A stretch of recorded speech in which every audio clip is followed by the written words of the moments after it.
So right now we're stood outside what became the de facto headquarters for the Russian soldiers in Bucha. We've just been inside and seen how they were living. It looks like squalor, to be honest. It's like cans of food open on the floor, bottles, rugs from where they've made makeshift beds, cigarette butts.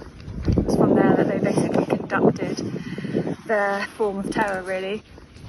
Just on the way here, we saw dead bodies on the street. We were also taken to a mass grave of 60 civilians who were killed during the occupation. Obviously, so many more people have been killed, but that was just what we saw today, and it was really sad. Basically, the Ukrainian civilians have collected a number of bodies that were discarded by the Russians and put them into a trench as a sort of makeshift grave. I spoke to the priest of the church at St Andrew's in Bucha, where these people have been buried, and the idea is to either create some sort of monument or put them into a crematorium to lay them to rest properly. However, to do that, they still need to identify the bodies, and that hasn't been done.